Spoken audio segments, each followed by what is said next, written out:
नमस्कार, तुम्हा सर्वांना भोगी सणाच्या खूप खूप शुभेच्छा। तर आजच्या व्हिडिओमध्ये आपण जाणून घेणार आहोत भोगी सणाचे महत्त्व काय आहे, 2026 मध्ये भोगी सण हा कधी साजरा करावा, भोगी सणाला आपण कुणाची पूजा करावी, भोगी सणाला काय करायचं असतं, तर अशा खूप साऱ्या प्रश्नांची उत्तरे मी आजच्या व्हिडिओमध्ये तुम्हाला देणार आहे। तर चला व्हिडिओची सुरुवात करूया। तर सर्वात आधी आपण जाणून घेऊयात भोगी कशाला म्हणतात किंवा भोगी म्हणजे काय। भोगी म्हणजे आनंद अनुभवणारा, आनंद उपभोगणारा, आनंद आणि उपभोग याचे प्रतीक म्हणून भोगी सण हा साजरा केला जातो। मकर संक्रांतीच्या आदल्या दिवशी म्हणजे 13 जानेवारी या दिवशी भोगी हा सण साजरा केला जातो। तर भोगी हा सण आनंद, नवीन सुरुवात, पारंपरिक भारतीय संस्कृतीचा एक महत्त्वाचा भाग आहे। जुन्या गोष्टी सोडून नवीन गोष्टींचे स्वागत करणारा हा सण आहे। जुन्या सवयी किंवा नकारात्मकतेचा त्याग करून नवीन आयुष्याची सुरुवात करण्यासाठीही हा सण साजरा केला जातो। तर भोगी हा सण आंध्र प्रदेश, तामिळनाडू, कर्नाटक, महाराष्ट्र आणि तेलंगणामध्ये मोठ्या प्रमाणात साजरा केला जातो। भोगी या सणाला वेगवेगळ्या ठिकाणी वेगवेगळ्या नावाने ओळखले जाते, जसे राजस्थानमध्ये याला उत्तरावण म्हणतात, पंजाबमध्ये याला लोहिरी म्हणतात,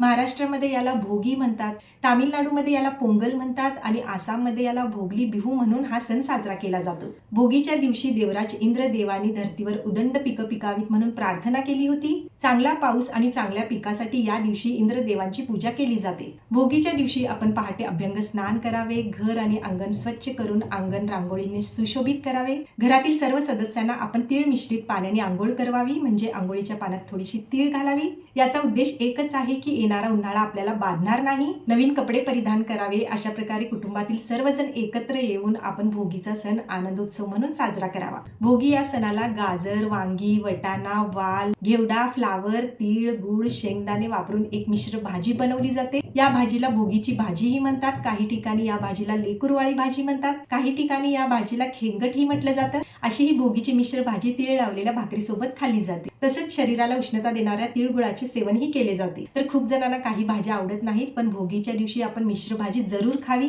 नाहीतर असं म्हणतात न खाई भोगी तो सदा राही रोगी, म्हणून आपण भोगीच्या दिवशी आवर्जून ही मिश्र भाजी जरूर खावी। तर काही ठिकाणी भोगीच्या सणाला आनंद घेण्यासाठी मुली आपल्या माहेरी जातात। जेव्हा आपण देवाला नैवेद्य अर्पण करतो तेव्हा त्याला भोग म्हटलं जातं। भोगीच्या दिवशी सवासणीला घरी बोलवून हळदी कुंकू देऊन त्यांना काही भेट वस्तू दिलं जातं, त्यांना जेवू घातलं जातं। या दिवशी शेतकरी लोक शेतात नवीन पिकं आल्याचा आनंद साजरा करतात। या दिवशी सुगड पूजाही केली जाते। तर अशा प्रकारे भोगीचा सण साजरा केला जातो। तर तुम्हाला सुगड पूजा अगदी साध्या सोप्या पद्धतीने कशी करायची हा व्हिडिओ पाहायचा असेल तर तुम्ही मला कमेंट करू शकता आणि हा व्हिडिओ तुम्हाला कसा वाटला जरूर कळवा। आवडला तर लाईक करा, चॅनलवर नवीन असाल तर सबस्क्राईब करून सपोर्ट करा। तर चला भेटूयात पुढच्या व्हिडिओमध्ये, तोपर्यंत तुम्हा सर्वांना नमस्कार आणि भोगीच्या खूप खूप शुभेच्छा। हॅपी भोगी।